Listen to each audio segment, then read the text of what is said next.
अध्याय 57 प्लॉट की दिशा। जब चूयू ने झीशी को गुफा में खींच लिया तो कहीं से भी एक विचार उसके दिमाग में नहीं बढ़ गया।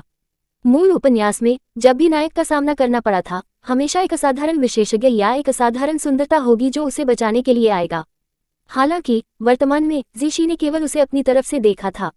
चूयू को लगा जैसे उसने उसके साथ अन्याय किया था। भारी पैंटिंग, चूयू धीरे से झीशी को खुद से नीचे बैठने से पहले जमीन पर लेट गया। उन्होंने अपने शरीर में अराजक आध्यात्मिक शक्ति से उबरने में मदद करने के लिए झीशी का हाथ रखा।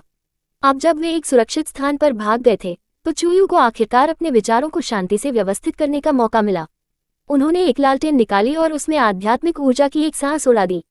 जैसा कि वह उसके सामने गुफा की दीवार को देखता था, मूल उपन्यास के विवरण अचानक उसके दिमाग में चमक गए, जिसके बारे में बोलते हुए ये कथानक उपन्यास में हुआ था। मूल उपन्यास में अभी भी एक युद्ध चल रहा था और नायक अभी तक चू परिवार को मारने के लिए नहीं गया था। नायक भी कोर गठन के देर से चरण में था। एक महत्वपूर्ण क्षण में महिला नायक उनमें से एक को पकड़ लिया गया और नायक ने महिला नायक उनमें से एक को बचाने के लिए राक्षसी कल्टिवेटिव के प्रमुख शिविर में अपना रास्ता बंद कर दिया। हालांकि उन्हें कुछ नवजात आत्मा मंच विशेषज्ञों द्वारा घेर लिया गया था जब वे बच रहे थे और महिला नायक उनमें से एक के साथ भागने के लिए नायक को एक QE विचलन से गुजरने के लिए मजबूर किया गया था। महिला नायक उनमें से एक नायक के साथ भाग गई थी और उसे एक गुफा के अंदर लाया था। फिर उसने रोते हुए अपनी आध्यात्मिक शक्ति को नायक को स्थानांतरित कर दिया। अप्रत्याशित रूप से नायक अचानक जाग गया था। QE विचलन की स्थिति में जागने वाले नायक क्रूर और रक्तपात थे और उन्होंने लगभग उसे मार डाला था। उस क्षण में नायक अचानक तारों से भव्यता से जाग गया था। जागृत नायक ने तब मरने वाली महिला नायक उनमें से एक को देखा और असहनीय दर्द महसूस किया। बाहर जाने के बाद उन्होंने मूल चूयू का सामना किया, जो उसे भड़काने के लिए सक्रिय रूप से मौत का सामना कर रहे थे। क्रोध ने उसके दिमाग को उलझा दिया और उसने रुकने से इनकार कर दिया जब तक कि उसने सीधे चूयू को मार नहीं दिया। प्लॉटलाइन के महान देवता अब आखिरकार उसके साथ फिर से जुड़ गए हैं। चूयू ने चुपके से एक सांस छोड़ दी थी जब उसे अचानक कुछ याद आया। चून की प्लॉटलाइंस के महान देवता फिर से काम कर रहे थे, इसलिए ये कथानक मूल उपन्यास से बहुत अधिक विचलित होने की संभावना नहीं थी। एक गुफा के अंदर आध्यात्मिक शक्ति स्थानांतरित करना, QE विचलन। आध्यात्मिक शक्ति स्थानांतरित करना, QE विचलन, ये शब्द लगातार उसके दिमाग में घूमते रहे। चूयू ने आखिरकार पता चला कि कुछ सही नहीं था और कांप गया क्योंकि उसने झीशी की ओर देखा था। झीशी, जो पहले अपनी आंखें बंद कर लेती थी, अपनी भौहों को बंद कर देती थी, उसने अपनी आंखें खोली और दृढ़ता से उसे घूर रहे थे। उन लाल आंखों में नजर बिल्कुल वैसा ही थी जैसा कि वह उस दिन था जब वे 10 लंबे वर्षों के बाद फिर से मिल गए थे। पागल और भयानक, चूयू ने लार का एक मुंह निगल लिया। हाथों की जोड़ी जो अभी भी झीशी की कलाई पर पकड़ रही थी, वह वापस खींचने में बहुत देर हो चुकी थी और झीशी द्वारा लोहे के पंजे जैसी पकड़ में कब्जा कर लिया गया था। कोई फर्क नहीं पड़ता कि वह कितना कठिन संघर्ष कर रहा था, वह मुक्त नहीं हो सकता। चूयू उसके दिमाग से घबरा गया था। वह तुरंत चिल्लाया, श्री झीशी। झीशी ने उसे देखा। उसके पतले होठों को कसकर शुद्ध किया गया और उसकी आंखों के कोने अभी भी लाल रंग का संकेत थे। एक लंबे समय के बाद उन्होंने आखिरकार कम आवाज में बुलाया, दा शिक्सिन। चूयू बेहोशी से एक सांस छोड़ देता है। यह अच्छा था कि वह अभी भी उसे पहचान सकता है। यदि वे मूल उपन्यास की कथानक को जारी रखते हैं तो उसे झीशी द्वारा आधी से पीटने के लिए पीट कर चूयू को डर था कि झीशी अपने होश में आने के बाद तुरंत अलग हो जाएगा। आखिरकार यह मूल उपन्यास का आदतन मूक, पत्थर दिल और अधूरा नायक नहीं था। उन्होंने व्यक्तिगत रूप से इस बच्चे को अधिक नाजुक कांच के दिल के साथ किसी के रूप में पाला था। यदि वह उस व्यक्ति को पीटता है जिसे वह आधा मौत से प्यार करता था, तो वह संभवतः बाद में खुद को मारने की संभावना है। यह विचार केवल उनके दिमाग में ही सामने आया था जब चूयू ने देखा कि झीशी की आंखों में अभी भी क्रूरता और पागलपन के अधिक से अधिक संकेत शामिल थे। उसके दिमाग में असमानता का एक निशान बह गया। एक पल चूयू अभी भी एक असहज प्रीमिया हो रहा था और अगले में झीशी बाहर पहुंच गया और चूयू की गर्दन को बलपूर्वक पकड़ लिया। ये पकड़ उतनी कोमल या उतनी ही प्यार नहीं थी जितनी कि वह सामान्य रूप से उपयोग किया जाता था जब वे बिस्तर में चारों ओर घूम रहे होते थे। गर्दन से जबरदस्ती जकड़ने के बाद चूयू का मिला और छोटा चेहरा तुरंत नीला हो गया। वह झीशी को घूरता रहा। वह अब इतने दर्द में था कि वह बोल भी नहीं सकता था। वह पूरी तरह से झीशी द्वारा दबा दिया गया था। यदि झीशी को अपनी ताकत को आगे बढ़ाने के लिए होता तो वह अपने जीवन और अपनी खेती दोनों को खो देता और मुस्कुराते हुए मर जाता। वह के लिए किया गया था। वह सांस नहीं ले सकता था और ऐसा लगा कि उसका सिर फटने वाला है। चूयू की दृष्टि किनारों पर काला होने लगी और उसका दिमाग पहले से ही एक गंदगी में था। ऐसा लग रहा था जैसे वह अपनी सौतेली मां को देख सकता है, सूर्योदय की हल्की किरणों में लिपटी हुई है, जो विपरीत किनारे पर खड़ा है और सब्जी चाकू पकड़े हुए उसके लिए उसे बेक कर रही है। यह एक चौंकाने वाला दृश्य था। चूयू अपनी बुद्धि से डर गया था और फिर से अप्रत्याशित रूप से स्पष्ट दिमाग वाला था। उसकी आंखें अचानक जीशी की कमर पर सुगंधित पाउच पर बह गईं। वह एक पल के लिए और फिर एक मानसिकता के साथ खांसी करता है कि वह बहुत अंत तक संघर्ष कर रहा है। उसने अचानक उस सुगंधित पाउच को नीचे खींच लिया और उसे जीशी के चेहरे में तोड़ दिया। वे केवल सामान्य खुशबू सामग्री थी जो आम लोगों ने 10 साल बाद जोड़ा था। उन्हें लंबे समय तक अपनी खुशबू खोनी चाहिए थी। फिर भी जीशी ने अपनी खुशबू को संरक्षित करने के लिए स्पष्ट रूप से किसी प्रकार की अज्ञात विधि का उपयोग किया था। जिस क्षण बेहोश खुशबू हवा में फैल गई, जीशी ने झपकाया और उसकी हरकतें धीमी हो गईं। उसने तुरंत उस हाथ को वापस ले लिया जो चू यू की गर्दन को पकड़ रहा था और उस सुगंधित पाउच को सटीक रूप से पकड़ लिया। चू यू ने अपनी स्वतंत्रता प्राप्त की और कई बार हवा के बड़े मुंह में लेने के दौरान कई बार खांसी की। उन्होंने कभी भी एक ऐसे क्षण का अनुभव नहीं किया था जहां उन्होंने सोचा था कि सांस लेना पहले ऐसी धन्य बात थी। जीशी ने अचानक अपनी कलाई को फिर से पकड़ लिया। चू यू ने सिर्फ शिक्सिन की एक छोटी बड़बड़ाहट सुनी थी जब उन्होंने अचानक एक असीम आध्यात्मिक शक्ति को महसूस किया जहां से वह और जीशी अभी भी जुड़े हुए थे। पानी के एक स्थिर प्रवाह ने आध्यात्मिक शक्ति को उसके शरीर में फैलाया। चू यू वास्तव में इससे उसके दिमाग से डर गया था। उन्होंने अपने दांतों को जकड़ लिया और फिर सीधे जीशी के शरीर के खिलाफ हड़ताल करने से पहले अपने हाथ से एक रक्षात्मक जादू का गठन किया। अप्रत्याशित रूप से जादू बहुत कमजोर था और जीशी ने इसे से एक खुजली के रूप में इतना महसूस नहीं किया। उन्होंने उस जगह को भी नहीं देखा जहां वह मारा गया था और बस चू यू पर अटूट रूप से टकटकी लगा रहा था। चू यू उसे मना करने के लिए शक्तिहीन था और केवल उस पर गपशप कर सकता था। उसका शरीर गर्म और गर्म हो रहा था और उसकी चेतना बादल हो रही थी। इसके तुरंत बाद उसने फाड़ने की आवाज सुनी। उसके कपड़े खुले थे। हालांकि यह जीशी से एक शातिर हमला नहीं था, इसके बजाय कपड़े फट गए थे। एक बच्चे के छोटे छोटे कपड़े अभी भी उसके शरीर के चारों ओर कसकर लपेटे गए थे। वे कई स्थानों पर फटे हुए थे, बर्फ सफेद कंधों, कमर, पेट और जांघों का खुलासा करते हुए। चू यू कपड़े से इतनी कसकर बंधे हुए थे कि उसकी आंखें उसके सिर में वापस आ गईं। वह पिछड़ गया और एक धमाके के साथ उसने अचानक गुफा की दीवार के खिलाफ अपना सिर खटखटाया। तुरंत वह इतने दर्द में था कि उसकी आंखें आंसू से भर गईं। ये तब तक नहीं था जब तक कि वह दर्द से उबर नहीं चुका था और उसकी आंखों के कोनों से आंसू पहुंचते थे कि वह जीशी का स्पष्ट दृश्य था जो अभी भी उसके बगल में था। वह अभी भी कम रूप से चू यू के हाथ को पकड़ रहा था, जबकि उसके सामने आधे अधूरे थे। उन्होंने चू यू को देखने के लिए अपना सिर नीचे कर दिया था और जबकि क्रूरता के निशान उनकी टकटकी से गायब हो गए थे, इसमें अभी भी आत्मा मर्मज्ञ पूर्वाग्रह और पागलपन के संकेत थे। उसकी आंखें चौड़ी और अनियंत्रित हो गईं जैसे कि वह चू यू को एक पल के लिए भी अपनी टकटकी छोड़ने के लिए तैयार नहीं था। चू यू ने महसूस किया कि उनकी खोपड़ी उन रक्त लाल आंखों के गर्म टकटकी के नीचे सुन्न हो गई है। ये तब तक नहीं था जब तक उन्होंने नहीं देखा कि जीशी किसी अन्य असामान्य आंदोलनों को बनाने के लिए नहीं जा रहा है, जिसे वह अंततः एक लंबी सांस छोड़ देता है। उसने लार का एक मुंह निगल लिया और करीब जाने का प्रयास किया। उन्होंने अपने मुक्त हाथ को बढ़ाया और जीशी के चेहरे को स्ट्रोक किया। शिदी, जीशी उसे घूरता रहा। वह बात नहीं करता था या आगे नहीं बढ़ता था। चू यू ने अपनी बाहों को अपनी गर्दन के चारों ओर लपेटने के तरीके से लपेट लिया। इसके बाद वह अपने होठों को हल्के से चूमने के लिए करीब चला गया। ये ठीक है, ये जगह सुरक्षित है, मैं यही हूँ। शुक्रिया। सुगंधित पाउच ने काम किया था। अपनी सौतेली माँ की दृष्टि जब वह एक पल पहले घुट रहा था तो वह बहुत भयानक था। निश्चित रूप से इस दुनिया में रहने के लिए चुनना सही निर्णय था। जीशी एक जलती हुई टकटकी के साथ चू यू को घूरता रहा। उसके चेहरे पर नजर ऐसा लग रहा था जैसे वह कुछ उम्मीद कर रहा था, फिर भी वह अभी भी नहीं बोलता था। चू यू ने एक पल के लिए इस पर विचार किया और फिर उसके होठों को फिर से चूमा।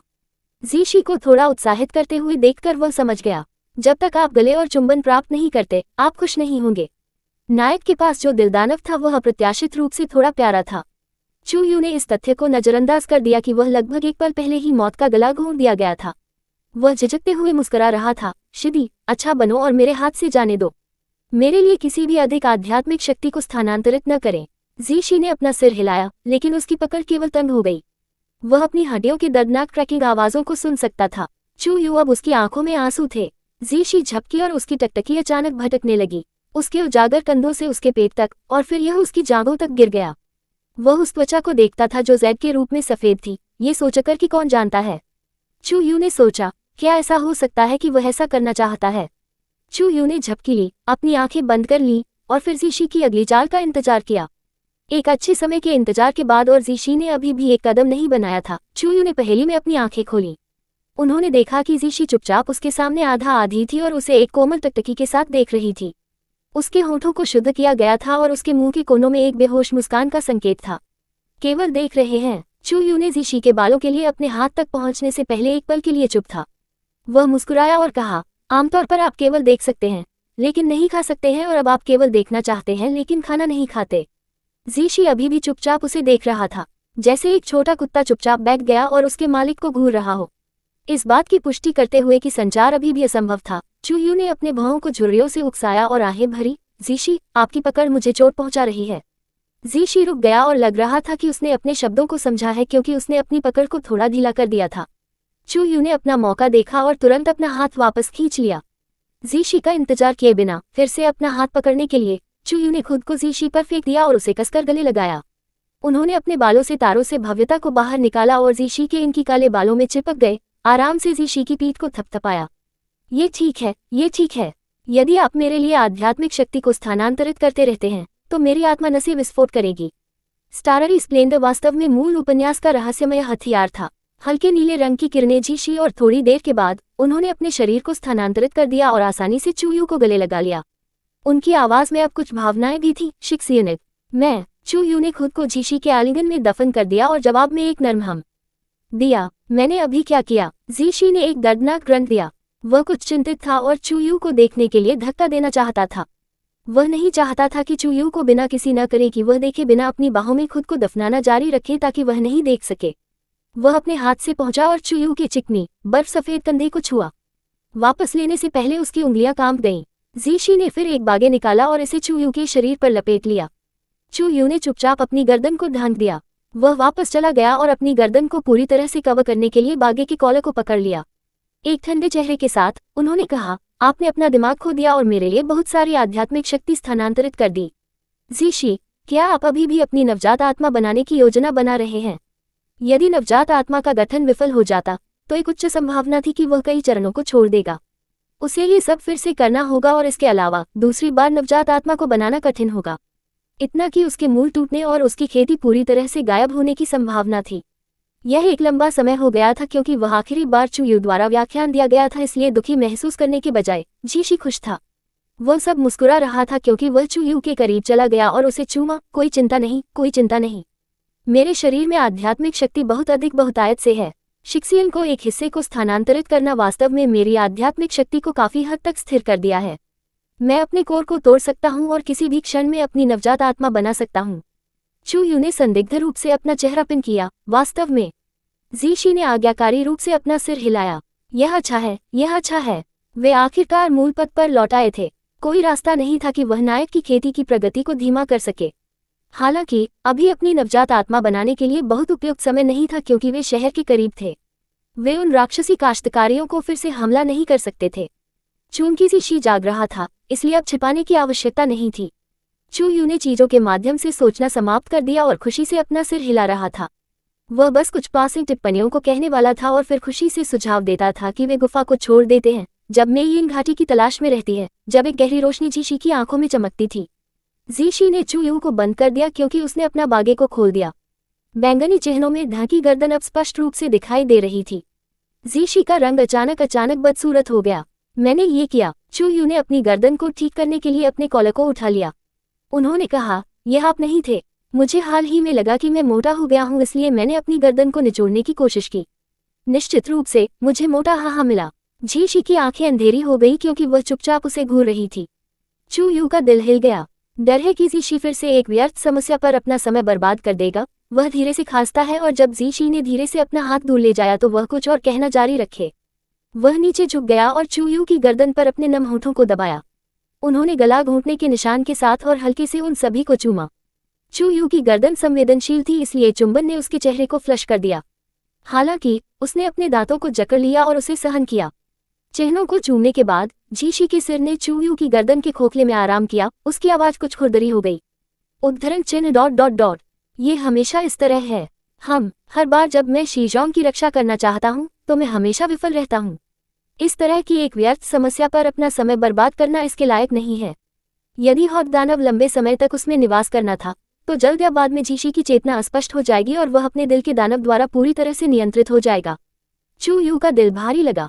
ठीक है, जैसा कि वह हॉट दानव की प्रगति को धीमा करने के लिए कुछ सकारात्मक टिप्पणियों के साथ जीशी को स्नान करने वाला था, एक जोरदार धमाकेदार ध्वनि अचानक बाहर से आ गई। ऐसा लग रहा था जैसे कोई वर्तमान में गुफा प्रवेश द्वार खोलने की कोशिश कर रहा था जिसे चूयू ने पहले सील कर दिया था। क्या उन्होंने उन्हें जल्दी से पाया है? चू यू ने एक्सन शेन के एहोल को हथियाने से पहले एक पल के लिए खाली कर दिया। कौन जानता था कि उसे वयस्क रूप में वापस करना इतनी आध्यात्मिक शक्ति का उपभोग करेगा। उन्होंने सिर्फ सनशेंग को उठाया था जब उनका शरीर नेत्रहीन सिकुड़ने लगा। क्षणों में वह फिर से एक छोटा जेड सफेद पकौड़ा था। चू यू उदास था। जीशी ने अपना चेहरा घुमाया और फिर चुपचाप कुछ कपड़े निकाले, इससे पहले कि वह चू यू को बदलने में मदद करे। वह पूरी तरह से जोर से अवहेलना कर रहा था, बाहर से आने वाले शोर को पीट रहा था। यह ऐसा था जैसे कि अभी सबसे महत्वपूर्ण बात यह थी कि चू यू अपने कपड़े बदलने में मदद करे। चू यू उनके शांत रवैये से प्रभावित था और थोड़ा स्थानांतरित हो गया था। सकारात्मक टिप्पणियों के साथ जीशी को बौछार जारी रखने का विचार उसके दिमाग में तब पैदा हुआ था जब वह शियर से हैरान था जो एक युवा मुलायम और मधुर आवाज में उसके मुंह से निकला था। इस राज्य में यह बेहतर था कि अगर वह बहुत अधिक तारीफों में नायक की बौछार नहीं करता है। जीशी ने अपने नए कपड़ों में चू यू की मदद करने के बाद उसने अपने बालों को तय किया, जबकि एक हेडबैंड का उपयोग करके उसे एक छोटी सी टॉप गांठ बांधने में मदद करने के लिए, और फिर वह अपने माथे को चूमने के लिए नीचे झुक गया। गुफा का प्रवेश अचानक चमक गया। बाहर से प्रकाश की किरणें चमकती हैं और एक ठंडी हवा में बर्फ में बह जाता है। केवल अब जीशी ने डुएनजू उठाया। गुफा के प्रवेश द्वार पर देखा गया था, उसकी टकटकी उदासीन थी। अप्रत्याशित रूप से कोई भी राक्षसी कल्टीवेटर नहीं था जो गुफा के प्रवेश द्वार पर खड़े थे, जो कि उनके चेहरे से भरे इरादे से भरे हुए थे। इसके बजाय वहां सुंदर युवा महिलाओं का एक समूह था जो हल्के बैंगनी रंग के कपड़े पतले रेशम से बने थे। बाहर की हवा और बर्फ इतनी तेज थी कि चू यू को ठंड लगती थी, बस अपने कपड़े को हवा में बेतहाशा उड़ते हुए देखकर ठंडा हो गया। वह अवचेतन रूप से जीशी के आलिंगन में गहराई से चला गया। हालांकि सुंदर महिलाओं के उस समूह में सबसे आगे खड़ा था, हालांकि एक आदमी था। जीशी और चू यू को देखकर वह विनम्रतापूर्वक मुस्कुराया और उसका रंग उज्ज्वल हो गया। आप दोनों को अभिवादन, यह एक मेयिन वैली का चौथा बड़ा है। युवा मास्टर फैंग ने आदेश दिया है कि हम आप दोनों को मेयिन वैली में आमंत्रित करते हैं। जीशी का चेहरा ठंडा हो गया। एक शब्द के बिना उसने सीधे उन पर अपनी तलवार को ब्रांड किया। अध्याय 58 ध्यान से सोच। पहली बार मिलने पर तलवार के जोर से उम्मीद नहीं करते हुए मेयिन वैली के चौथे बड़े स्पष्ट रूप से स्तब्ध थे, लेकिन वह तेजी से ठीक हो गया। थोड़ी सी मुस्कान और लापरवाही से हमले को अवरुद्ध कर दिया। आखिरकार नवजात आत्मा और कोर गठन चरणों के बीच का अंतर स्वर्ग और पृथ्वी के बीच की दूरी की तरह था। ये केवल सामान्य है कि जब भी वे एक नवजात आत्मा मंच की खेती करने वाले का सामना करते हैं तो एक कोर गठन चरण की खेती को उड़ान भरेगी। लेकिन कुछ ही क्षणों में चौथे बड़े को जीशी की तलवार से उड़ते हुए भेजा गया था। जीशी में अभी भी उसमें थोड़ी तर्कसंगतता बची थी और इसलिए उसने मारने के इरादे से कार्रवाई नहीं की। हालांकि स्ट्राइक में उन्होंने जितनी शक्ति का इस्तेमाल किया था वह हल्की नहीं थी। चौथे बड़े को तब इस तथ्य से गार्ड को पकड़ा गया था कि उसे एक मुख्य गठन मंच की खेती करने वाले द्वारा उड़ान भरी थी और झिझकती थी क्योंकि वह अभी भी सदमे की स्थिति में था। वह अभी तक प्रतिक्रिया नहीं कर सकता था कि क्या हुआ था। यहाँ तक कि उन सभी चुलबुली महिलाएं जिनकी खूबसूरत आंखें असामान्य रूप से उज्ज्वल हो गई थी जब उन्होंने असाधारण रूप से सुंदर जीशी को देखा था, अब चुपचाप पक्ष में वापस आ गए थे और बोलने की हिम्मत नहीं की थी। वातावरण थोड़ा अजीब था। चू यू ने एक सूखी खांसी दी और वातावरण को हल्का करने का प्रयास किया। आप चौथे बड़े सही हैं। सच में नायक के वर्तमान स्तर के लिए एक नवजात आत्मा मंच कल्टीवेटर के साथ लड़ाई लेने से महसूस करने के लिए कोई दबाव नहीं था। चौथा बड़ा आखिरकार उसके होश में आ गया। जीशी पर इशारा करते ही उसका हाथ हिल गया, उनकी आवाज भी हिल गई और उनका चेहरा गुस्से से भरा था। आप जीशी अभिव्यक्तिहीन था क्योंकि उसने बातचीत जारी रखी थी जहां से चू यू ने छोड़ दिया था, लेकिन उसका स्वर बहुत अच्छा था। रास्ता लीड। चू यू ने बच्चे के चेहरे पर हमला किया और मुस्कुराते हुए कहा कि वह इनाम के रूप में जीशी के जबड़े के लिए एक चुंबन दबाए जाने के लिए करीब आया। बस अब ये चौथा उद्देश्य पर बहुत शोर और गड़बड़ी कर रहा था। भले ही वह एक बुरे मूड में था क्योंकि वीसीए ने उन्हें बचाव के लिए भेजा था या क्योंकि वह दो कोर गठन मंच के कल्टीवेटरों पर नीचे देखा था, किसी भी मामले में वे सिर्फ उन सभी को ताकत का प्रदर्शन दिखाना चाहते थे। कुछ असुविधाओं से बचने के लिए जीशी को पहले अपना प्रभुत्व स्थापित करने देना बेहतर होगा। चू यू ने महसूस किया कि उसका दिल थोड़ा तेजी से धड़क रहा है। वे वास्तव में एक दिमाग के पति थे। उन्होंने अभी तक सुझाव नहीं दिया था और जीशी ने पहले ही समझ लिया था और अपना कदम उठा लिया था। झाइशी ने चू यू को देखने के लिए अपना सिर नीचे कर दिया और जब उन्होंने अपनी आंखों में प्रशंसा की नजर देखी तो वह पल पल अवाक रह गया। उन्होंने अनुमान लगाया कि चू यू ने अपने कार्यों में कुछ गलत समझा था। हालांकि एक छोटा सा इनाम दिया गया था, वह उदासी और चिड़चिड़ा नहीं था। उसके मुंह के कोनों ने खुशी से और गर्मजोशी से चू यू को एक तंग आलिंगन में खींच लिया और उसके गाल को उसके खिलाफ रगड़ दिया। एक बड़े और एक छोटे से व्यक्ति को एक दूसरे के साथ सभी लवली डोवी का अभिनय करते हुए चौथेल्ड के मुंह के कोने ने देखा। एक पल के लिए चू यू को घूरते ही उसका चेहरा अंधेरा हो गया। एक ठंडे खर्राटे के साथ उसने अपना हाथ उठाया और जीशी में कुछ फेंक दिया। ये दुर्लभ खजाने के कपड़े हैं जो युवा मास्टर विशेष रूप से आपके लिए बनाए गए हैं। एक बार जब आप उन्हें डाल देते हैं तो दन्यू संप्रदाय के पागल कुत्तों का वह समूह ये नहीं देख पाएगा कि आपकी आध्यात्मिक शक्ति के बारे में कुछ असामान्य है। उद्धरण चिन्ह। जानबूझकर या अन्यथा उन्होंने जीशी पर एक नजर डाली जब उन्होंने असामान्य शब्द कहा। ये स्पष्ट था कि वह अभी भी जीशी के तलवार के हमले के बारे में नाराजगी महसूस कर रहा था और संदेह था कि उसने कुछ अजीब तकनीक का उपयोग करके खेती की थी। चू यू दुखी था। जीशी ने उसका समर्थन करने के साथ चू यू को नवजात आत्मा की खेती करने वाले से थोड़ा सा डर नहीं था। उसके मुंह के कोने को घुमाया गया क्योंकि उसके छोटे से चेहरे पर नजर पूरी तरह से एक तिरस्कार में बदल गई थी। धर्मी कल्टीवेटर आध्यात्मिक खेती पर ध्यान केंद्रित करते हैं। हमारी आध्यात्मिक शक्ति कुछ ऐसी है जो धीरे धीरे संचित है और यह शुद्ध है। राक्षसी कल्टीवेटर हमसे एक अलग सड़क पर चलते हैं और यद्यपि आपके तरीके तेज हैं, आपकी आध्यात्मिक शक्ति शुद्ध नहीं है। यदि डन सेक्ट के शिष्यों को देखने जा रहा है तो उन्हें सामान्य आध्यात्मिक शक्ति वाले लोगों की तलाश में होना चाहिए, असामान्य नहीं। उद्धरण चिन्ह। चौथे एल्डर के माथे पर नसें उभरी हुई हैं।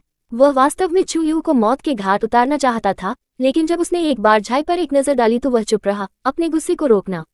चू यू हंसे। जीशी ने चू यू को देखने के लिए अपना सिर नीचे कर दिया।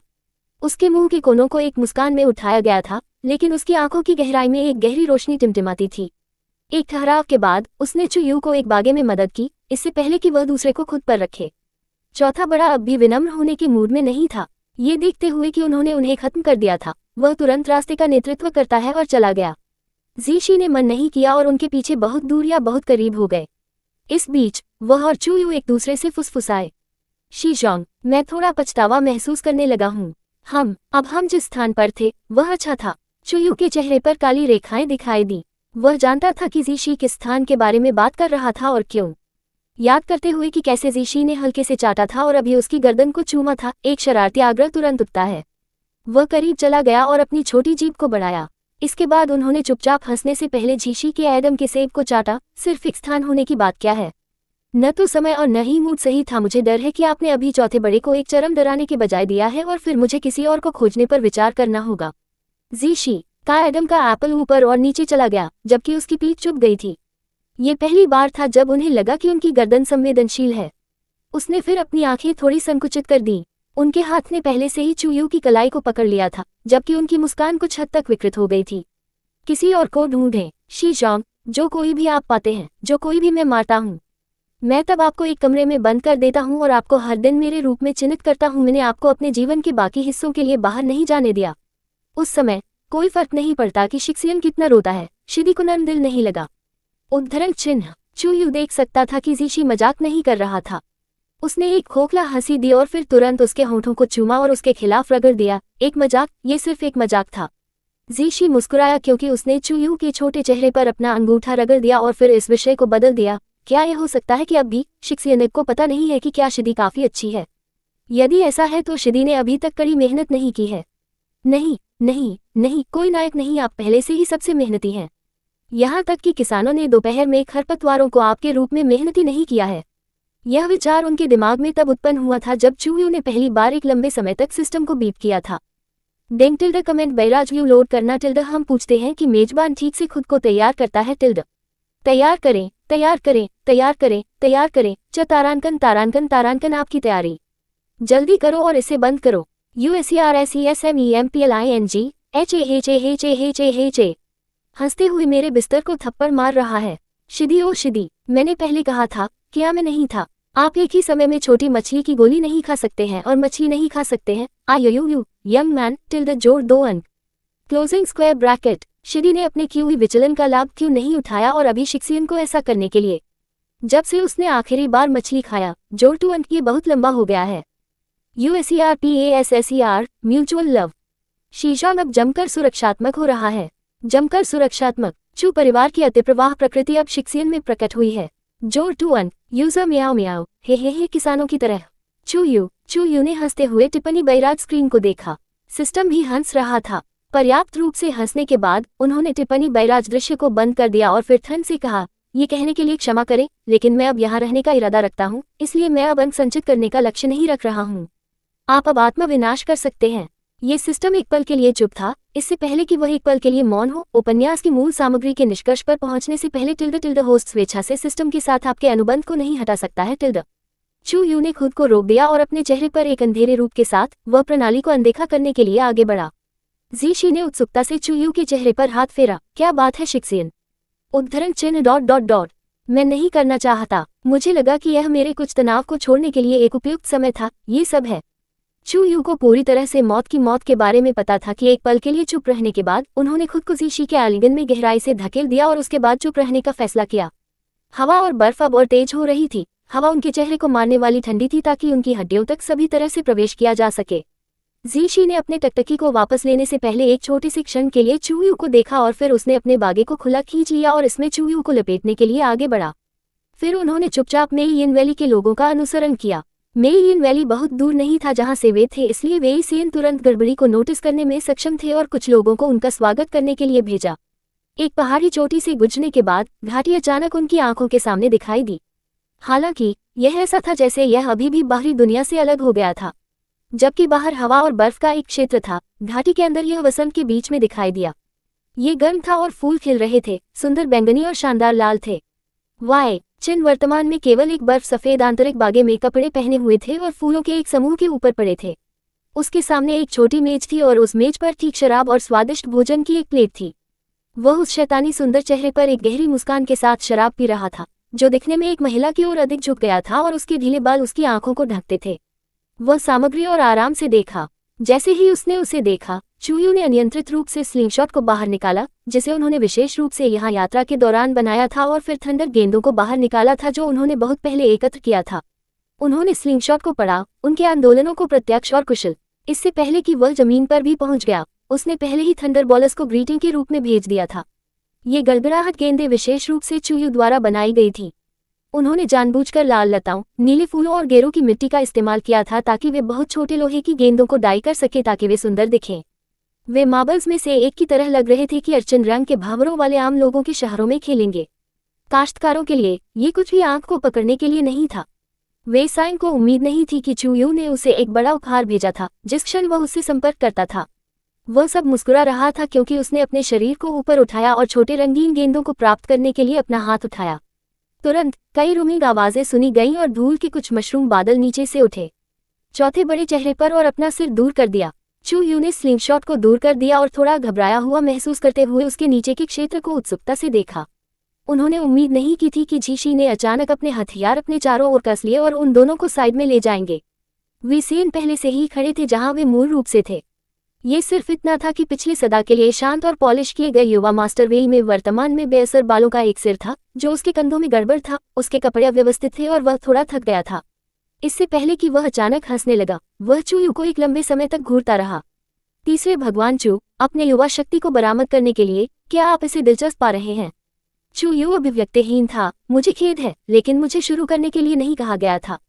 हम रोते हुए फिर वह कांच के दिल की जिंदगी की ओर मुड़ गया। दोस्त सी, केवल हर दिन लॉर्ड चू को देखने में सक्षम होने के लिए आप कैसा महसूस कर रहे हैं? जीशी के चेहरे पर एक उदासी नजर थी। यदि मैं केवल हर दिन देख रहा हूं तो यह आपके व्यवसाय में से कोई भी नहीं है। उन दोनों में से किसी एक को बाहर निकालने में विफल रहने के बाद वीसेन फिर से मुस्कुराने से पहले एक पल के लिए स्पष्ट रूप से उदास हो गया था। चूंकि दोस्त चू यू क्यू के पास आया है, ऐसा लगता है कि आप मेरी मदद करना चाहते हैं। चू यू ने उसे बिना किसी आंख के बल्लेबाजी के इन बेशर्म शब्दों को कहा। थोड़ी देर के लिए विचार करने के बाद वह अभी भी उन शब्दों को नहीं मिला जो वह महसूस कर रहा था। वह केवल अंधेरे से चकली कर सकता था और फिर से स्लिंगशॉट को बाहर निकाल सकता था। वे सीएन सावधानी से पिछड़े हुए। दोस्त चू ने मेरी मदद करने का इरादा कब किया? जिस क्षण आप किसी को मेरे शरीर पर अभिशाप को हटाने का आदेश देते हैं, वह क्षण है जब मैं इस पर विचार करूंगा। वे यिन ने अपने भौं को झुर्रुरा दिया। ये काफी असंभव होगा।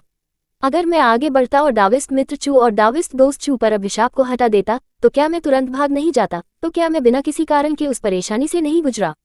उद्धरण चिन्ह। चू यू चकली जारी रही। उसने सिर पर कील मारा था और अब चू यू को थोड़ा शर्मिंदा महसूस हुआ। वे सीएन ने एक मुश्किल विकल्प बनाने से पहले कुछ समय के लिए चीजों को सोचा। तब कैसे इस बारे में? क्योंकि मेरे पिता अगले कुछ दिनों के लिए मेइयिन घाटी में नहीं होंगे और दाववादी दोस्त चू शाप को हटाने के लिए उत्सुक हैं। मैं एल्डफॉर्म से पहले आधा अभिशाप निकालने का अनुरोध क्यों नहीं करता? आप क्या सोचते हैं? चू यू ने जवाब में अभी तक कुछ भी नहीं कहा था और जीशी पहले से ही अपनी बाहें बढ़ा रहा था। आधा वह दिन के दौरान इस प्यारे उपस्थिति को बनाए रखेगा और फिर रात में अपने मूल शरीर को फिर से हासिल करेगा। इसके बारे में कैसे? वेई सियन ने चू यू के पिछले हिस्से को देखा और जीशी पर एक सार्थक रूप से शूट किया। मैं देख रहा हूँ कि डाउस्ट दोस्त सी बल्कि डाउस्ट मित्र चू की वर्तमान उपस्थिति के शौकीन हैं। यदि केवल आधा अभिशाप हटा दिया जाता है तो आप दोनों दुनिया की सर्वश्रेष्ठ का अनुभव करने में सक्षम नहीं होंगे। तारांकन तारांकन तारांकन दोनों दुनिया का सबसे अच्छा। चू यू गुस्से में था। मत करो। जीशी ने अपना मुंह ढक लिया और हंसमुख सिर हिलाया। ठीक है। चू यू चुप था। उसने अपना सिर घुमाया और जीशी के साथ आंखें बंद कर लीं। जीशी ने एक कोमल मुस्कान के साथ अपना रूप लौटा दिया। शी जोंग, ये ठीक है जब तक आप रात में अपने मूल शरीर को फिर से हासिल कर सकते हैं। चू यू, जब से वह छोटा हो गया था उसने जीशी को तब तक छेड़ने के लिए कई काम किए थे जब तक कि वह इच्छा से नहीं जल रहा था और उसकी आंखें रक्तपात थीं। वह अच्छी तरह से जानते थे कि वह जल्द ही किसी भी समय सामान्य नहीं लौटेंगे। वह उम्मीद कर रहा था कि जब तक वह सामान्य रूप से लौट आया तब तक जीशी का गुस्सा लगभग गायब हो जाएगा और उसे प्रतिशोध के बहुत अच्छे नहीं मिलेंगे। वह कल्पना नहीं कर सकता था कि विसेन विशेष रूप से शाप के आधे हिस्से को हटा देगा। तारांकन तारांकन तारांकन, तब यह बेहतर नहीं होगा कि इसे बिल्कुल भी नहीं हटाया जाए। एल्डर फैंग की गति बहुत तेज थी। वह उस क्षण में भाग गया जब उन्हें तावीज़ को प्रसारित करने वाली आवाज मिली। वेई सियन के अनुरोध को सुनने के बाद उन्होंने चू यू और जीशी को एक छोटे से पल के लिए देखा जो अभिशाप के आधे हिस्से को हटाने से पहले उनके चेहरे पर एक अजीब नज़र के साथ था। ये वर्तमान में अभी भी दिन था, इसलिए चू यू कुछ अलग महसूस नहीं कर रहा था। हालांकि वह स्पष्ट रूप से जीशी के जलते हुए टकटकी को समझ सकता है। वह कुछ समय के लिए चुप रहा, रोना चाहता था लेकिन ऐसा करने के लिए कोई आंसू नहीं था।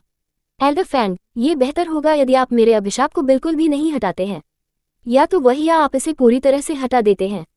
यदि यह पूरी तरह से हटा दिया गया था तो बहुत कम से कम उसके पास विरोध करने के लिए थोड़ी ताकत होगी।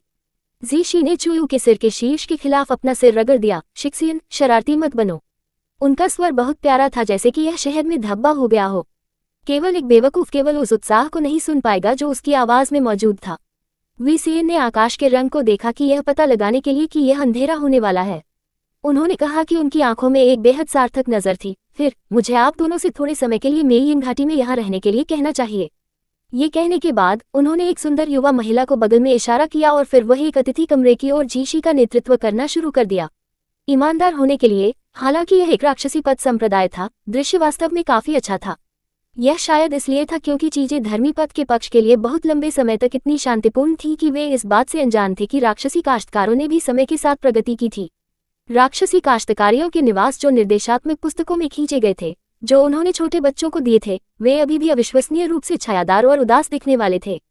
वे मानव कंकालों से घिरे होने के लिए तैयार थे। चारों ओर कब्रें भी थीं। येन क्यूई ने आसमान और जमीन को कवर किया और कौवे बुरी तरह से कैद कर रहे थे। उनके पास एक उल्लेखनीय समानता थी कि चू यू ने सोचा कि पृथ्वी पर नरक क्या होगा। चू यू अंदर की ओर आहें भर गया। उन्होंने ये देखने के लिए अपना सिर वापस कर दिया कि वेई सियन वर्तमान में उस पर लहराते हुए मुस्कुरा रहे थे। चू यू अपने स्लिंगशॉट को बाहर निकालने में मदद नहीं कर सकता था और एक बार उस पर एक गेंद रखी थी। हालांकि वेई सियन का चेहरा एक शहर की दीवार के कोने की तरह मोटा था, इस हद तक चू यू को खराब करने के बाद वह शायद कुछ दोषी महसूस करता था। उन्होंने एक शांत, सुंदर और एकांत बांस के जंगल के भीतर एक छोटा कमरा सौंपा था जो विशेष रूप से चू यू और जीशी के लिए था। दृश्य बेहद शांत और सुरुचिपूर्ण थे। एक बार जब वे पहुंचे तो उस युवती ने चतुराई से छोड़ दिया। चू यू ने एक खोखला हंसी दी और जीशी के साथ आदान प्रदान किया।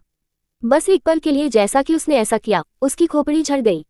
वह जीशी की बाहों से बाहर निकला और कमरे में दौड़ने से पहले जमीन पर कूद गया। उन्होंने मूल रूप से दरवाजों को बंद करने की योजना बनाई थी जब उन्होंने प्रवेश किया था, लेकिन जैसे ही चू यू ने कमरे के चारों ओर एक नजर डाली, उसका रंग अचानक बदल गया। एक धमाके के साथ उसने फिर से दरवाजे बंद कर दिए। फिर वह अपने चेहरे पर एक अंधेरे रूप के साथ दरवाजों के सामने नीचे गिर गया और कुछ भी कहने से इनकार कर दिया। जीशी हैरान के रूप में वह उसके ऊपर चला गया। शी जोंग, क्या हुआ? चू यू ने चुपचाप अपने घुटनों को गले लगाया और जवाब नहीं दिया। जीशी की आंखों में भ्रम गहरा हो गया। उसने दरवाजे खोले और कमरे के चारों ओर एक नजर डाल दी। विसेन ने वास्तव में बहुत प्रयास किया था।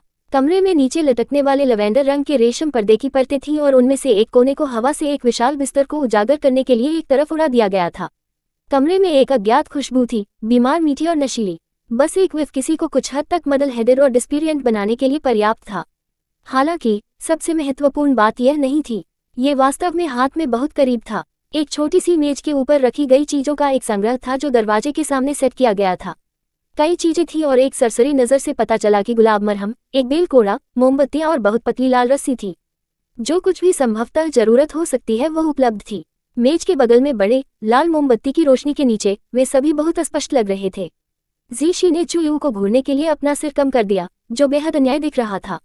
अध्याय 59 चिदी उसे हरा 2। जीशी ने चीजों को फिर से टेबल पर स्कैन किया और फिर चुयू को लेने के लिए झुक गया। उन्होंने एक नर्म आवाज में कहा, शिक्सियनिक। चुयू का चेहरा नीला हो गया जब उन्होंने उन वस्तुओं के बारे में सोचा जो मेज पर थे। जीशी, यदि आप उन चीजों के करीब एक कदम उठाने की हिम्मत करते हैं तो बाद में मेरे बिस्तर पर आने के बारे में भी न सोचें। जीशी ने अपनी मुस्कान को दबा दिया और अपने समझौते को इंगित करने के लिए पूरी तरह से सिर हिलाया। वह वापस कमरे में चला गया, उसके पीछे का दरवाजा बंद कर दिया। उन्होंने हवा में धूप की मीठी गंध को सूंघा और बड़बड़ाया, शिक्सियनिक, इस धूप में ऐसा लगता है कि इसमें कुछ जोड़ा गया है। ... अगर वीसीएन ने इसमें कुछ जोड़ा तो स्पष्ट रूप से यह एक कामोद्दीपक के अलावा कुछ भी नहीं हो सकता है। उद्धरण चिन्ह ... उद्धरण चिन्ह। चुयू ने कहा, क्या नरक वीसीएन कल्पना कर रहा है? जीशी ने फर्श के पार वस्तुओं को बिखेरते हुए छोटी मेज पर लात मारी, फिर उन्होंने कोने में धूप बन को बुझाने के लिए एक पानी आधारित कौशल का उपयोग किया। इन कार्यों को समाप्त करने के बाद ही उसने चुयू को बिस्तर पर ठीक से नीचे रखा। प्यारा जैद जैसे छोटे चुयू को टकटकी लगाकर, जो एक ढीले चौड़े बागे में लपेटा गया था, जीशी का दिल नर्म हो गया। चुयू के छोटे से चेहरे को चुटकी लेते हुए जीशी ने हंसते हुए कहा, वह जो भी सोच रहा है, शिक्सियन और मेरे झुकाव और रुचियां कुछ ऐसा नहीं है जैसे कि उनके जैसे एक बाहरी व्यक्ति विदेशी वस्तुओं का उपयोग करने के लिए उपयोग कर सकते हैं। तो आप क्या आपत्ति करते हैं? चुयू ने अवर्णनीय रूप से दुखी और आक्रोश महसूस किया। जब उसने खिड़की से बाहर देखने के लिए अपना सिर घुमाया तो वह अचानक और भी अधिक भयभीत हो गया। वह पहले ज्यादा ध्यान नहीं दे रहा था, लेकिन अब उसने देखा कि वह देख सकता है कि यह लगभग रात का समय था। आकाश अंधेरा होने लगा था। बर्फ से साफ किया गया गोधूली आकाश बहुत स्पष्ट था और तारे पहले से ही क्षितिज पर बेहोश हो रहे थे। कुछ ही क्षणों में चुयू अपने वयस्क रूप में वापस आ जाएगा। ... नहीं, अपने शरीर की खातिर उसे जीशी के साथ बातचीत करने की कोशिश करनी है। चुयू ने शुष्क रूप से खांसी और बहुत गंभीर तरीके से कहा, शिदी। जीशी ने अपने खूबसूरत चेहरे पर एक कोमल मुस्कान के साथ उसे देखा, जो सूर्यास्त के मन प्रकाश में और भी अधिक उत्तम और गहरा लग रहा था। उसकी आवाज चुंबकीय और कम थी। चुयू गार्ड को पकड़ा गया इस बेवजह आवाज से बहुत बहका हुआ था। उसने अपनी नाक को ढकने के लिए हाथ उठा लिया और अपनी आंखें बंद कर ली, चुपचाप दिल सूत्र का पाठ किया। नहीं, आप अपने आप को बहकाने की अनुमति नहीं दे सकते। यदि वह अब हार गया है तो वह बाद में कुल गड़बड़ी में समाप्त हो जाएगा। चुयू ने एक गहरी सांस ली और फिर अपने विचलित विचारों को त्यागने की कोशिश की और बैठ गया। एक गंभीर अभिव्यक्ति पर डालते हुए उन्होंने कहा, शिदी, युवा लोगों को आत्मसंयम का प्रयोग करना चाहिए। भोग अच्छी बात नहीं है। वीसीएन की डिबौच उपस्थिति को देखें, यह अत्यधिक भोग का परिणाम है। जीशी के चेहरे पर कोई अभिव्यक्ति नहीं थी क्योंकि उसने कम आवाज में दोहराया था, जब उसका शरीर गर्म होने लगा तो चुयू महसूस कर सकता था कि उसका शरीर धीरे धीरे बहाल हो गया और उसने अपना भाषण दिया, क्या ये रात में बहुत उबाऊ नहीं है? इस समय वास्तव में खुद को शुद्ध करने और अधिक पुस्तकों को पढ़ने के लिए लक्ष्य होना चाहिए। ओह, यहाँ कोई किताबें नहीं हैं। फिर हम अपने कौशल को परिष्कृत कर सकते हैं, लगन से खेती कर सकते हैं और स्वर्गीय दाव के करीब बनने के लिए तपस्या का अभ्यास कर सकते हैं। वैसे भी हम में इन घाटी में हैं और नवजात आत्मा काश्तकारों को परेशान किया जा सकता है। उद्धरण चिन्ह। इससे पहले कि चुयू बोलना समाप्त कर पाता, जीशी ने उसे बिस्तर पर धकेल दिया था। ये भाग्यशाली था कि राक्षसी काश्तकार स्पष्ट रूप से जानते थे कि जीवन का आनंद लेने के लिए जीवन का आनंद कैसे लें, जो तपस्वी जीवन शैली की वकालत करते हैं। बिस्तर पर तकिए बहुत नर्म थे। चुयू ने लगभग ऐसा महसूस किया जैसे वह गिर रहा था क्योंकि उसका शरीर नर्म बिस्तर में डूब गया था। जीशी की गर्म सांस उसके कान को गुदगुदी करने में थी। अब जब चुयू बड़ा था तो उसका बागे अब उसके शरीर को पूरी तरह से कवर नहीं कर सकता था और वह अब अपने कंधों, कमर और पेट को उजागर कर रहा था। जीशी के हाथ चुयू की नंगी त्वचा के साथ सहला रहे थे। एक छोटे से विराम के बाद उन्होंने चुयू की गर्दन के किनारे को चूमना शुरू कर दिया। धीरे धीरे चुयू के नए उजागर छाती के लिए अपना रास्ता काम कर रहे थे। चुयू ने अपना संघर्ष छोड़ दिया और जीशी ने उसे चूमने दिया। उसने जल्द ही तेजी से पुताई शुरू कर दी और उसके घुटने अनजाने में ऊपर की ओर झुक गए। जीशी की कमर के चारों ओर अपने पैरों को लपेटते हुए उन्होंने अनजाने में जीशी के खिलाफ खुद को रगड़ना शुरू कर दिया। जिस प्रतिक्रिया के लिए वह निश्चिंत हो रहा था, उसे प्राप्त करने के बाद जीशी ने धीरे से हंसा। उसकी आंखें थोड़ी लाल थीं और वह चुयू के शेष कपड़ों को सही बंद करने से खुद को रोक नहीं सकती थी। यह अब कमरे के अंदर थोड़ा अंधेरा था। जीशी ने पलक झपकते ही अपने शरीर को चुयू से थोड़ा ऊपर उठाया ताकि वह अपने इंटरसेप्टियल स्टोरेज रिंग से एक दीप को बाहर निकाल सके। आग की सांस के साथ इसे जलाने के बाद उसने इसे बिस्तर के बगल में सेट किया। प्रकाश उसके नीचे के व्यक्ति की चिकनी सफेद त्वचा पर चांदनी की तरह उतरने की तरह नीचे चमक गया। जीशी की आंखों में जुनून भड़क गया।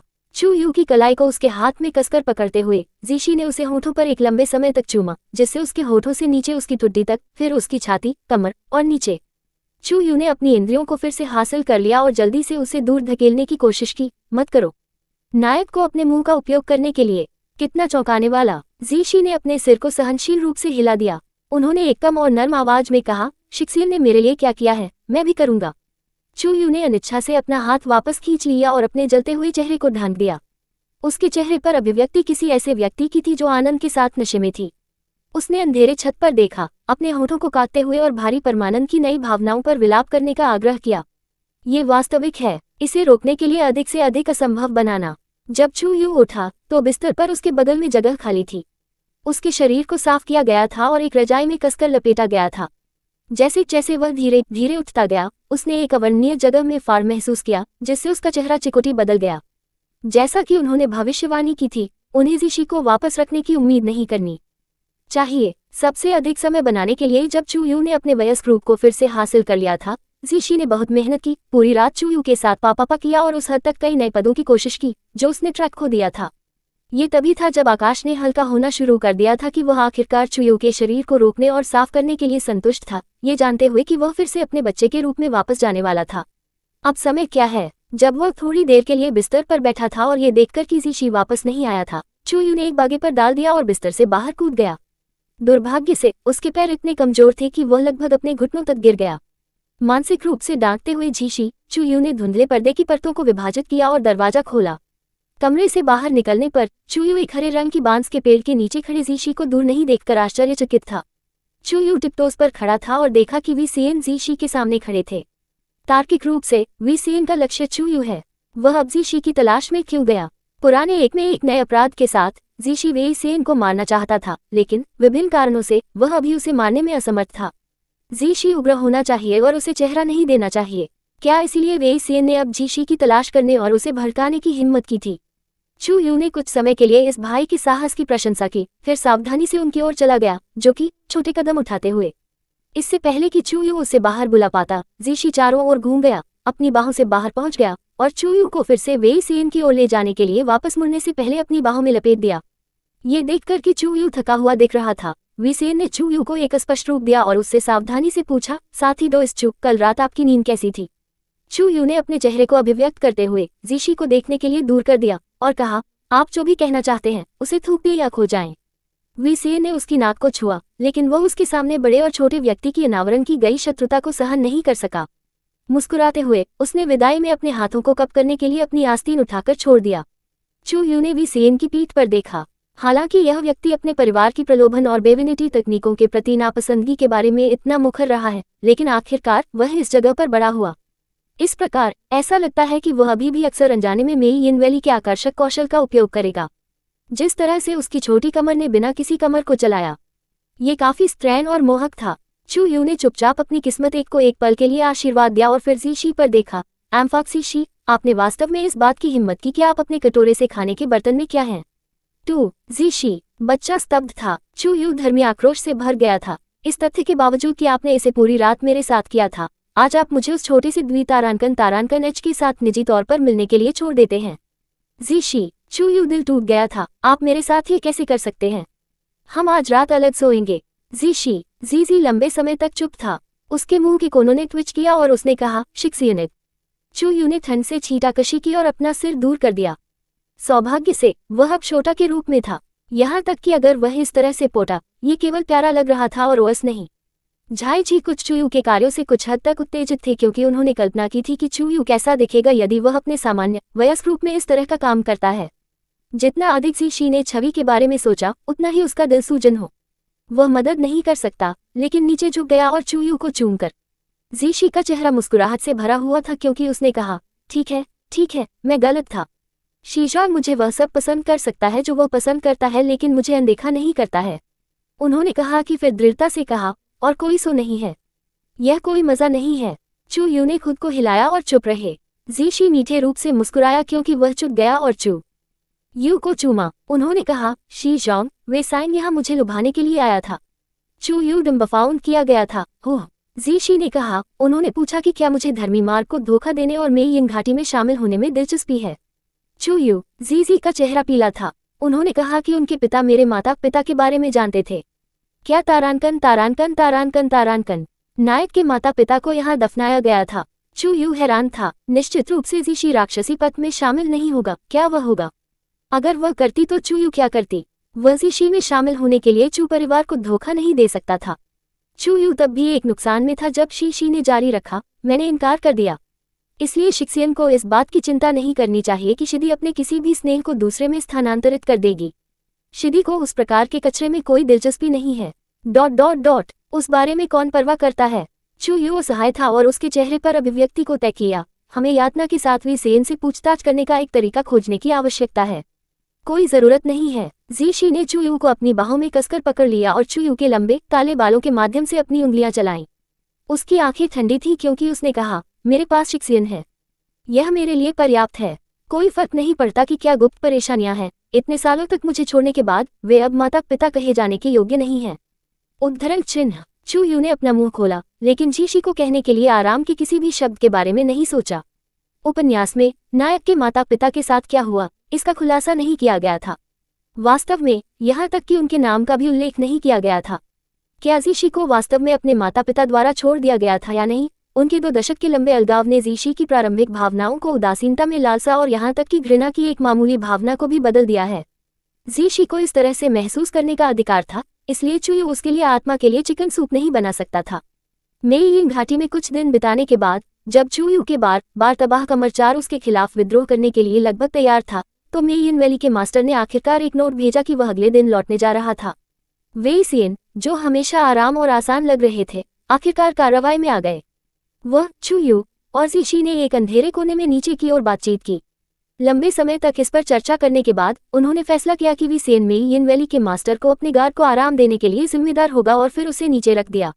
वह तब था जब चूयू ने अपना हाथ उठाया। क्षमा करें, लेकिन किसी ऐसे व्यक्ति पर आत्मा की घंटी का उपयोग करने के लिए जो उस व्यक्ति को जागृत और शांत होना चाहिए, या कम से कम उसे इसके खिलाफ नहीं लड़ना चाहिए। ये सबसे अच्छा है अगर वह स्पष्ट है और अन्यायपूर्ण है। युवा मास्टर वे इसकी गारंटी दे सकते हैं। यदि वे सिर्फ जीशी को इसे संभालने देते हैं, तो वह मेइयिन घाटी के मास्टर को तब तक लड़ सकता है और पीट सकता है जब तक कि वह विरोध नहीं कर सकता था। हालांकि ये देखकर कि वे अभी मेइयिन वैली में थे, अपने कबीले नेता को पिटाई करना स्पष्ट रूप से असंभव था। वे सेन का समर्थन करने वाले नवजात आत्मा के बुजुर्गों ने शपथ ली कि वे हस्तक्षेप नहीं करेंगे। वे केवल चुपचाप एक तरफ खड़े होंगे, जैसे कि शो देखते हुए पॉपकॉर्न 5 खाने वाले लोगों का एक समूह। वी सेन, आपके परिवार का गुप्त खजाना उपयोग करने के लिए इतना परेशानी क्यों है? चूयू चिकले। वी सेन वह था जो पर्याप्त जानकारी एकत्र नहीं करता था, फिर भी उसने चूयू को दोष देने की हिम्मत की। वी सेन हतप्रभ था। वह इतनी दूर तक कैसे जा सकता है कि वह अपने ही पिता पर एक चुपके हमला कर सकता है ताकि उसे आधा मौत हो सके? चूयू ने जम्हाई ली और उसकी गली भाड़ वाली कमर को रगड़ दिया। जीशी की बाहों में आलसी रूप से बैठे, उसने जीशी के काले बालों को पकड़ लिया और इसे एक ब्रेड में डाल दिया क्योंकि उसने वे सेन में बगल में नजर डाली, जो एक योजना के बारे में सोचने की कोशिश कर रहा था। जीशी, पूरी तरह से वी सेन को अनदेखा करते हुए, चुप। यू ने अपने बालों को ब्रैग करते हुए नीचे देखा और झपकी ली। उन्हें अचानक याद आया कि चूयू ने एक बार पहले ऐसा किया था। चूयू ने जीशी के बालों को ब्रेडिंग करने के अपने काम में पूरी तरह से तल्लीन किया था जब एक अस्पष्ट स्मृति उसके दिमाग में चमकती थी और वह मदद नहीं कर सकता था लेकिन उस पर ब्रूड। लंबे समय तक इसे खत्म करने के बाद उन्होंने अचानक विवरण याद किया। उस समय चूयू तियान युआन संप्रदाय में था। एक दिन चूयू नीले रंग से बाहर था और बेहद बेचैन और ऊब गया था, इसलिए उसने जीशी को पकड़ लिया और उसका साइड से निरीक्षण किया। अचानक चूयू के पास एक बुरा विचार था। उन्होंने जीशी के बालों को कंघी किया। आज्ञाकारी लिटिल जीशी का रवैया वास्तव में चूयू की तलाश में था। लड़का खुशी से बैठ गया और चूयू के खत्म होने के लिए धैर्यपूर्वक इंतजार कर रहा था। चूयू ने सारी दोपहर ब्रेडिंग जीशी के बालों को पिक्टल में बिताया जब तक कि वह एक छोटी लड़की की तरह नहीं दिखे। जीशी ने हंसते हुए कहा और एक नर्म आवाज में कहा, शीजोंग अभी भी समान है। वह बिल्कुल भी नहीं बदला है। चूयू का चेहरा शांत था। शिदी गलत है। शिक्सियन ने सुधार किया है। फिर किसी तरह चूयू ने एक सूरजमुखी के साथ सजाया गया एक हेयर टाई पाया और शांति से जीशी के बालों को इसके साथ बांध दिया। एक आदर्श और प्यारा सा ब्रेड खत्म किया। जीशी ने ब्रेड को छुआ। यह नहीं जानते कि क्या हंसना है, रोना है या उसे अनदेखा करना है। उसने चूयू का चेहरा उसकी ओर कर दिया और फिर उस छोटे से चेहरे को चूमा। जब वी सीएन ने इस दृश्य को देखने के लिए वापस देखा तो उसके दिल में एक जटिल भावना पैदा हुई। जैसा कि मामले अभी खड़े हैं, वह ऐसा करने के लिए मजबूर होने जा रहा था। नहीं, ये सवाल से बाहर है। इसके अलावा उनके पिता वे युनहान का दिमाग लंबे समय तक मारा गया था। यदि वह जल्द ही अपने होश में नहीं आता है तो वे सेन को डर था कि मेइयिंग घाटी को दन्यू संप्रदाय द्वारा निगल लिया जा सकता है। वे सेन एक दूसरे का सामना करने वाले बड़े और छोटे आंकड़ों को देख रहे थे। अचानक प्रेरणा मारा, उनकी आंखों में एक अजीब रोशनी दिखाई दी। उन्होंने कहा, साथी दोस्त चू, मेरे पास एक विचार है। हम कृपया पहले अपने दोस्त को पकड़ें, उसे बताएं कि वह बहुत उत्साहित न हो। चू यू चुप था। उनके अंतर्ज्ञान ने उन्हें बताया कि वी सेन का विचार कुछ भी अच्छा नहीं होने वाला है। उसने झीशी ने अपनी पकड़ को कस दिया और उसके कान में फुसफुसाया, जब मैंने बाद में आपको चुटकी ली तो उसे हरा दिया, लेकिन उसे मार डाला। झीशी ने एक विनम्र तरीके से सिर हिलाया। झीशी नॉड वेसाइन को देखकर, जो कुछ भी नहीं जानता था कि झीशी क्या सहमत था, राहत में आहें भर रहा था। अपनी ईमानदारी को प्रदर्शित करने के लिए उन्होंने अपने अंधेरे में मामलों पर चर्चा करने के लिए झीशी और चूयू को लिया, लेकिन अपने अधीनस्थों को पीछे छोड़ दिया। एक बार जब उन्होंने खुद की रचना की तो वी सेन मुस्कुराए और कहा, यह वास्तव में काफी सरल है। मेरे पिता बच्चों के काफी शौकीन हैं, इसलिए अगर साथी डोइस चू मेरे बेटे होने का नाटक करते हैं तो मेरे पिता सुखद आश्चर्यचकित हो जाएंगे और एक पल के लिए अपने गार्ड को नीचे जाने देंगे। इस प्रकार जब साथी डाउस सी उसे नीचे ले जाता है तो वह निश्चित रूप से मेरे पिता को वश में करने में सक्षम होगा। उद्धरण चिन्ह चूयू ने झीशी के हाथ को मुश्किल से चुटकी ली। झीशी तुरंत कार्रवाई में फैल गया। धीरे से चूयू को पहले डालने के बाद वह वी सेन के पास गया और निर्दयता से उसे लात मारी। उनके घूंसे और किक किसी भी आध्यात्मिक शक्ति का उपयोग नहीं करते थे, लेकिन वह पूरी तरह से वी सेन को हराने में सक्षम थे, जबकि चूयू मुस्कुराया और ऊर्जावान रूप से उन्हें खुश किया। थंक थंक, लगता है कि कमरे के अंदर गूंज। वी सेन का चेहरा काला और नीला हो गया और उसका बागे गंदा हो गया ताकि उसने एक खेत का आंकड़ा काट दिया। उन्होंने गुस्से में कहा, साथी डोइस चू। झीशी ने अपने हाथों को धूल चटा और शांति से चूयू के पास वापस चला गया। अपने इनाम की प्रतीक्षा करते हुए उसकी आंखें उज्ज्वल थीं। चूयू टिप्टो पर खड़ा था और उसे माथे पर चूमा। झीशी ने असंतुष्ट। चूयू समझ गया। झीशी के सिर को पकड़कर चूयू ने अपना सिर अपनी ऊंचाई पर नीचे गिरा दिया और फिर उसे होठों पर चूमा। एक मुस्कान झीशी के चेहरे पर फैल गई, जिससे उसकी अभिव्यक्ति नर्म हो गई। झीशी ने अपने होठों को छुआ, फिर चूयू को फिर से उठाया, उदासीन रूप से नाराज वी सेन को घूरते हुए। उन दोनों को देखते हुए वी सेन ने यह महसूस करते हुए कहा कि उन्हें धोखा दिया गया था। लंबे समय तक अपने गुस्से में वापस खींचने के बाद वह अजीब तरह से मुस्कुराया, साथी डोइस जी, निश्चित रूप से आप नहीं चाहते कि आपका शिक्षण अपने जीवन के बाकी हिस्सों के लिए इस तरह से बने रहें। झीशी बस उसे ठंड से घूरता रहा, इस डर से कि झीशी नियंत्रण खो देगा और वे सेन को मार देगा। चूयू ने उसे कसकर पकड़ लिया। वह वे सेन के पास गया और कहा, क्या आप सुनिश्चित हैं कि आपके पिता मेरी उपस्थिति से सुखद आश्चर्यचकित होंगे? क्या होगा अगर वे युनहान उस गुप्त तकनीक के बारे में जानते हैं जो चूयू को एक बच्चे में बदल देती है? वे क्या कर सकते हैं अगर वे युनहान ने इसे बाहर निकाल दिया और चूयू को थप्पड़ मारा इससे पहले कि वह बंद हो जाए? वी सेन ने अपना सिर हिलाया, आपको उस बारे में चिंता करने की जरूरत नहीं है।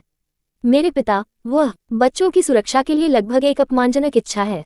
उन्होंने कहा। साथी डोइस चू ने यह आश्वासन दिया कि मेरे पिता ने इस गुप्त तकनीक का अध्ययन नहीं किया है। चूयू ने इस पर विचार किया कि फिर सिर हिलाया। ये बात है। Please do like, share, comment and subscribe for latest updates and more similar stories.